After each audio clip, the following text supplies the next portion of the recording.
Assalamualaikum warahmatullahi wabarakatuh. Selamat malam, salam sejahtera untuk kita semua.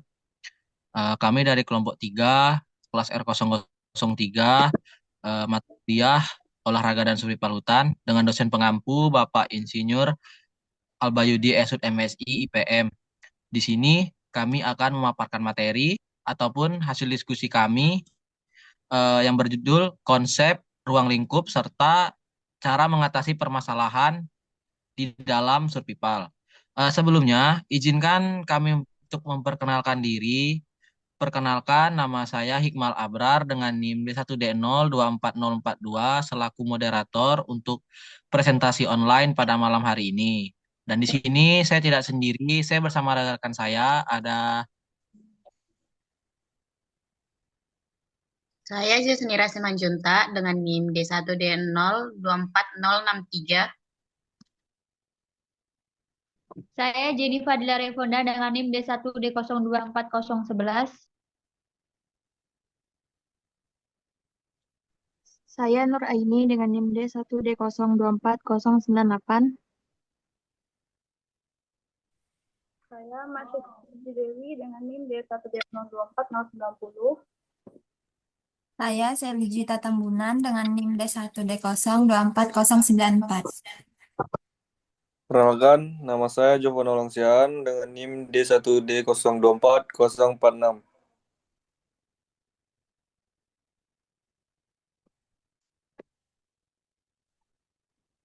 Perkenalkan, nama saya M. Fadil Mario dengan NIM D1D0230070.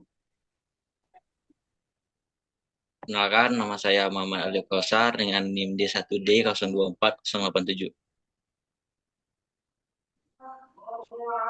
Perkenalkan, nama saya Najmim Hutada Akbar Lubis dengan NIM D1D024008. berlama-lama lagi. Langsung saja kita masuk ke materi awal yang akan disampaikan oleh rekan saya, Jenny Padilla Reponda. Kepada Jenny dipersilakan. Survival berasal dari kata survive yang berarti bertahan hidup. Ini mencakup kemampuan untuk mempertahankan hidup di lingkungan yang menentang, baik di alam bebas maupun dalam situasi darurat lainnya. Survival adalah konsep yang merujuk pada kemampuan individu atau kelompok untuk bertahan hidup dalam situasi yang sulit atau tidak terduga. Berikut ada beberapa aspek penting dari konsep survival, yaitu kondisi. Situasi survival seringkali melibatkan kondisi yang tidak menentu, seperti tersesat, bencana alam, dan atau kehilangan akses ke sumber dasar seperti makanan dan air. Komponen penting dalam survival yaitu mental dan psikologis. Persiapan mental sangatlah penting, sekitar 80% keberhasilan dalam situasi survival. Pengetahuan dan keterampilan, memahami cara mendapatkan makanan, air, dan tempat berlindung. Peralatan, memiliki peralatan survival dasar seperti pisau, kompas, dan kotak pertolongan.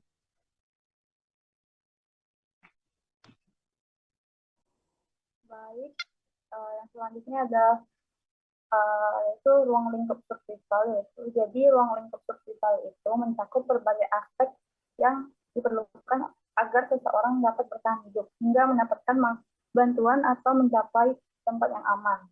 Nah, jadi yang pertama itu ada kebutuhan dasar untuk bertahan hidup seperti yang satu air, itu seseorang harus bisa menemukan sumber air seperti sungai, danau, embun, tanaman, dan lain-lain. Itu yang kedua, seseorang harus bisa menjernihkan dan menyaring air untuk konsumsi. Lalu seseorang juga harus bisa tahu cara teknik menghemat air dalam kondisi terbatas. Lalu yang kedua yaitu ada makanan. Seseorang itu harus bisa mengenali tumbuhan dan hewan yang bisa dimakan atau tumbuhan mana yang beracun dan mana yang tidak beracun. Lalu insting berburu, memancing, dan menjebak hewan. Dan menyimpan serta mengolah makanan agar tahan lama. Lalu yang ketiga ada tempat berlindung, yaitu seseorang harus bisa menentukan lokasi berlindung yang aman. Membangun tempat berlindung dari bahan alami atau darurat seperti bivak, gua, dan tenda. Serta perlindungan dari cuaca ekstrim, panas, hujan, dan dingin. Lalu yang keempat ada api, yaitu seseorang harus bisa tahu cara membuat api tanpa korek, seperti menggunakan batu, gesekan kayu, kaca pembesar, dan lain-lain. Dan harus mempertahankan api tersebut untuk kehangatan, memasak, dan pelindungan. Lalu tadi yang kedua ada navigasi dan orientasi, yaitu kemampuan untuk menentukan lokasi dan arah tujuan sangat penting dalam survival, seperti membaca peta dan menggunakan kompas, navigasi menggunakan tanda-tanda alam seperti matahari, bintang, dan arah angin, dan menentukan arah dengan bayangan matahari dan jarum magnetik darurat. Dan yang ketiga ada pertolongan pertama dalam kesehatan. Ini sangat penting sekali, yaitu seperti kita harus mengenali teknik dasar P3K seperti menghentikan pendarahan, pembalut luka, mengatasi patah tulang. Lalu bagaimana cara mengatasi dehidrasi dan hipotermia, dan bagaimana pencegahan infeksi penyakit akibat lingkungan. Lalu yang terakhir ada psikologi dan mental survival, yaitu menjaga mental tetap kuat sangat penting dalam bertahan hidup, seperti mengatasi stres dan ketakutan, tetap berpikir positif dan rasional, serta meningkatkan motivasi untuk bertahan hidup.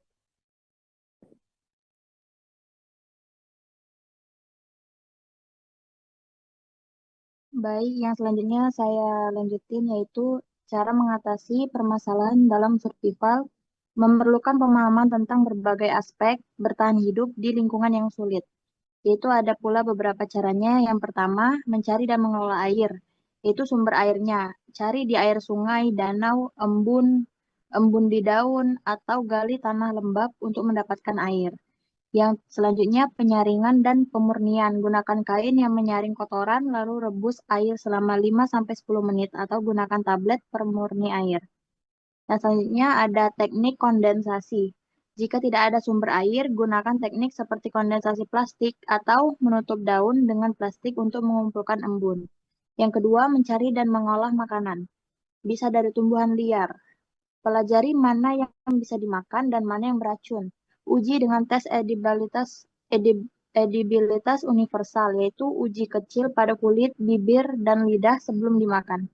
Selanjutnya, berburu dan menjebak hewan. Dengan cara menggunakan tombak, jebakan sederhana, atau kail darurat untuk menangkap ikan. Ada serangga dan reptil, yaitu banyak serangga dan reptil yang bisa dimakan dan mengandung protein yang tinggi. Yang ketiga, ada membuat tempat berteduh. Yang pertama, gunakan alam, yaitu menggunakan gua, akar pohon besar, atau buat bivak dari dahan dan daun. Yang kedua, ada tenda darurat, yaitu dengan buat tempat berlindung dari ponco, plastik, atau daun lebar untuk melindungi dari hujan dan angin. Yang keempat, ada cara untuk menyalakan api. Adapun metode yang tanpa menggunakan korek, yaitu yang pertama gesekan kayu, gunakan teknik fireball drill atau hand drill. Yang selanjutnya ada menggunakan batu api dan besi. Gunakanlah batu yang mengandung besi untuk membersihkan api. Yang selanjutnya ada menggunakan lensa atau plastik. Gunakanlah kaca pembesar atau plastik untuk memfokuskan sinar matahari. Yang selanjutnya ada bahan bakar. Gunakanlah serat kering, kayu kecil, dan ranting sebelum menambahkan kayu yang besar. Yang kelima ada navigasi dan menentukan arah. Yang pertama dengan cara menggunakan matahari, yaitu matahari terbit di timur dan terbenam di barat. Yang selanjutnya menggunakan bintang. Bintang utara di belahan bumi utara dapat digunakan untuk menentukan utara. Yang selanjutnya ada menggunakan bayangan. Gunakanlah metode bayangan tongkat untuk melihat pergerakan matahari dan menentukan arahnya. Yang keenam ada cara mengatasi cedera dan penyakit. Yang pertama ada pendarahan. Tekan luka dengan kain yang bersih dan buat perban darurat. Yang kedua ada patah tulang. Menggunakan kayu sebagai bidai dan ikat dengan kain atau tali. Yang ketiga ada cara mengatasi hipotermia, yaitu carilah kehangatan. Gunakan pakaian kering dan buatlah api. Yang selanjutnya jika terjadi gigitan hewan, bersihkan lukanya dan buat kompres dingin untuk mengurangi pembengkakan. Yang ketujuh ada komunikasi dan sinyal darurat. Yang pertama, menggunakan asap, buatlah api yang besar dan tambahkan daun hijau untuk menciptakan asap yang tebal. Yang selanjutnya, Menggunakan cermin atau kain cerah. Gunakanlah cermin atau kain yang mencolok untuk menarik perhatian pesawat atau tim penyelamat. Menggunakan sinyal SOS yang digunakan untuk pola suara atau cahaya 3 kali berturut-turut untuk menandakan bahwa itu darurat. Yang kedelapan, menjaga mental dan motivasi. Tetap tenang, jangan panik, gunakan logika untuk membuat keputusan yang terbaik. Tetapkan prioritas. Fokus pada kebutuhan utama yaitu air, makanan, tempat berteduh, dan sinyal bantuan. Dan selanjutnya, gunakan sumber daya yang ada. Manfaatkanlah barang-barang yang tersedia di alam sekitar untuk membantu bertahan. Dengan memahami dan menerapkan prinsip survival ini, peluang bertahan dalam situasi darurat akan meningkat. Sekian, terima kasih.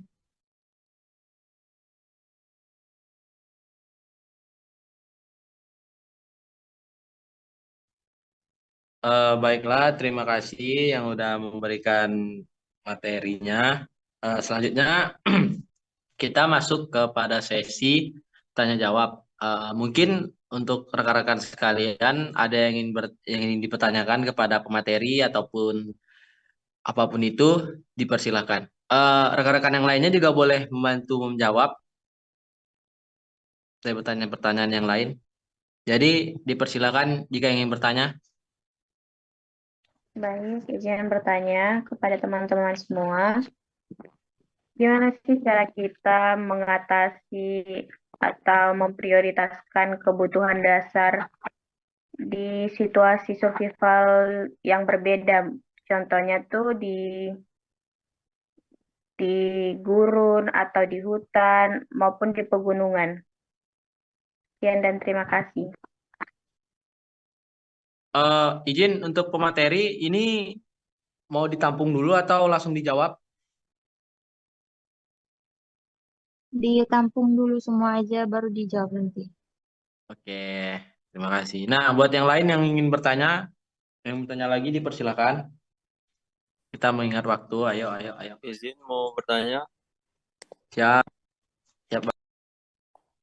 bagaimana faktor lingkungan eksternal seperti cuaca ekstrim atau keberadaan hewan liar dapat mempengaruhi strategi survival dan apa langkah-langkah mitigasi yang dapat diambil untuk mengurangi risiko tersebut?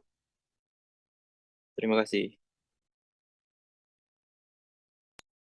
Yuk, sama-sama Bang. Ada lagi yang ingin bertanya? Yap, dipersilakan Sally.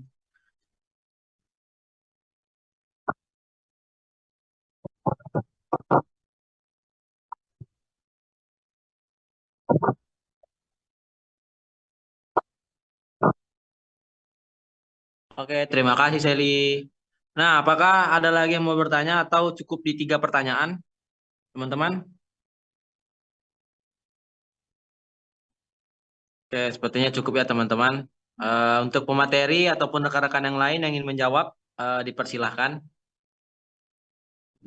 Baik, izin menjawab. Saya Jovan Olongsiaan. Di sini saya ingin menjawab pertanyaan dari saudara Fadil, yaitu faktor lingkungan eksternal seperti cuaca ekstrim dan keberadaan hewan liar dapat berdampak besar pada strategi survival dan bagaimana faktor-faktor tersebut dapat mempengaruhi survival serta langkah-langkah mitigasi yang dapat diambil. Yang pertama ada cuaca ekstrim. Cuaca ekstrim seperti hujan deras, badai, panas terik, atau suhu dingin ekstrim dapat menyebabkan hipotermia, dehidrasi, atau kesulitan dalam mencari makanan dan tempat berlindung. Strategi mitigasinya ada persiapan peralatan, gunakan pakaian yang sesuai dengan cuaca, jaket tahan air, pakaian berlapis, atau pakaian yang dapat menahan panas. Pembuatan shelter, bangun tempat berlindung yang kokoh untuk melindungi dari angin, hujan, atau suhu dingin. Manajemen air dan makanan, bawa persediaan air yang cukup dan pelajari cara mendapatkan air bersih di alam. Dan yang terakhir, navigasi yang tepat, hindari area rawan seperti lembah yang bisa banjir atau tempat terbuka yang rentan tersambar petir. Yang kedua itu ada keberadaan hewan liar. Hewan liar seperti beruang, ular berbisa, serangga atau predator lain yang menjadi ancaman serius dalam situasi survival. Strategi mitigasinya yang pertama ada penyimpanan makanan yang aman, gantung makanan di tempat tinggi atau gunakan wadah anti beruang untuk mencegah menarik perhatian hewan. Hindari wilayah berisiko, kenali jejak atau tanda keberadaan hewan liar, dan hindari daerah tersebut jika memungkinkan. Yang ketiga ada gunakan alat pelindung, bawa semprotan anti beruang, pisau, atau alat lain untuk perlindungan diri.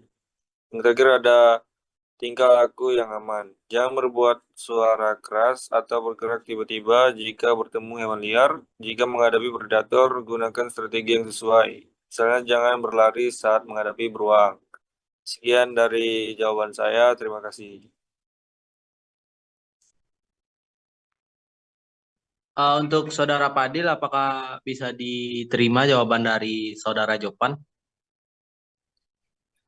Terima kasih. Oke, saya terima. Terima kasih Saudara Fadil. Nah, selanjutnya yang ingin menjawab, karena mengingat waktu. Baik, saya akan menjawab pertanyaan dari Saudari Jisnira. Pertanyaannya adalah bagaimana cara mengevaluasi dan memprioritaskan kebutuhan dasar dalam situasi survival yang berbeda seperti di hutan, gurun, atau pegunungan. Oke, baik saya jawab. Dalam situasi survival, langkah pertama yang harus dilakukan adalah mengevaluasi kondisi dan lingkungan menggunakan metode STOP atau Sit, Think, Observasi, dan Plan. Berhenti sejenak untuk menenangkan diri dan menghindari panik. Pikirkan situasi yang dihadapi, observasi lingkungan sekitar untuk memahami tantangan dan sumber daya yang tersedia.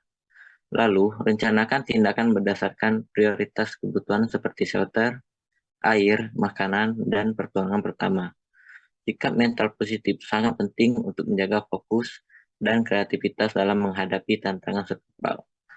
Prioritas kebutuhan dasar bergantung pada lingkungan. Di hutan, fokus utamanya adalah membangun tempat perlindungan dari hujan dan binatang liar, serta mencari sumber air bersih. Sedangkan di gurun, perlindungan dari panas ekstrim menjadi prioritas utama, diikuti dengan pengelolaan air secara efisien. Sedangkan itu, di pegunungan, menjaga suhu tubuh dengan pakaian hangat dan membuat api sangat penting untuk bertahan hidup. Semua tindakan harus disesuaikan dengan kondisi fisik dan lingkungan sekitar, sambil memanfaatkan sumber daya lokal secara maksimal. Oke, itu yang dapat saya sampaikan. Apakah sudah dipahami, Saudari Jisnira? Baik, terima kasih atas jawabannya Muhammad Alif Al-Kautsar. Jawabannya bisa dipahami. Oke, terima kasih Alif. Nah, satu pertanyaan lagi. Apakah sudah rekan-rekan sekalian sudah menemukan jawabannya untuk dijawab? Baik, izin menjawab dari pertanyaan Saudari Seli. Izin menjawab ya rekan-rekan. Nah, dalam konteks survival, dinamika sosial dan kepemimpinan sangat menentukan efektivitas tim dalam menghadapi tantangan. Berikut beberapa faktor utama yang berpengaruh. Itu ialah struktur kepemimpinan. Izin rekan, itu suaranya putus-putus rekan. Oh, sorry, soalnya ini udah jelas belum? Sudah rekan, sudah. Baiklah, saya lanjutkan ya. Yang pertama itu ialah ada namanya struktur kepemimpinan. Nah, struktur kepemimpinan ini yaitu harus memiliki kepemimpinan yang jelas, terus kepemimpinan yang adaptif, dan distribusi kekuasaan. Nah, selanjutnya itu ialah dinamika sosial. Nah, dinamika sosial ini mencakup yaitu komunikasi yang efektif antar sesama kelompok, kedua kepercayaan dan kooperasi, dan yang ketiga manajemen konflik. Terus itu adalah distribusi tanggung jawab. Nah, distribusi tanggung jawab ini ialah yang pertama itu adalah spesialis keahlian. Jadi setiap orang itu harus memiliki keahliannya masing-masing. Yang kedua itu tuh ialah ada namanya rotasi tugas. Nah, rotasi tugas ini ialah apakah apabila rekan satu tim kita ada yang tidak kuat atau memiliki fisik yang lemah, bisa digantikan dengan yang lain yang memiliki fisik yang kuat. Seterusnya yaitu adalah pemanfaatan peran individu. Nah, terus selanjutnya yang keempat yaitu pengaruh psikologis dan motivasi. Jadi dalam kelompok itu memiliki ketahanan mental yang kuat, terus motivasi bersama, dan kemudian manajemen stres. Terus yang kelima adalah adaptasi terhadap lingkungan. Jadi kita dalam kelompok itu harus beradaptasi dalam lingkungan kita. Jadi kesimpulannya ialah kelompok yang memiliki kepemimpinan yang efektif, komunikasi yang baik, dan distribusi tugas yang jelas akan lebih siap menghadapi tantangan survival. Jadi kita harus memiliki pemimpin yang efektif, terus memiliki komunikasi yang baik, dan distribusi tugas yang jelas. Kemudian faktor psikologis dan seperti motivasi dan ketahanan mental juga berperan penting dalam keberhasilan kelompok. Jadi harus memiliki mental yang kuat dan yang kuat. Terusnya ialah konflik tidak bisa, tetapi kelompok yang bisa mengelola dengan baik akan lebih kuat dalam menghadapi tantangan bersama. Jadi apabila suatu saat di dalam satu kelompok memiliki konflik, kita harus melerainya atau mencari jalan keluarnya dengan kondisi kepala dingin. Jangan menggunakan kepala yang panas. Nah, kita menggunakan kepala yang dingin, maka akan tercipta solusi yang bermanfaat. Sekian, terima kasih. Baiklah, terima kasih dari pertanyaan dari Saudara Najmi. Baiklah, dari itu maka berakhirlah sudah presentasi online dari kelompok 3. Saya selaku moderator meminta maaf jika ada kesalahan kata dan hal-hal yang tidak berkenan. Jadi saya akhiri di sini. Wabillahi taufiq wal hidayah. Wassalamualaikum warahmatullahi wabarakatuh. Selamat malam. Waalaikumsalam warahmatullahi wabarakatuh. Selamat malam.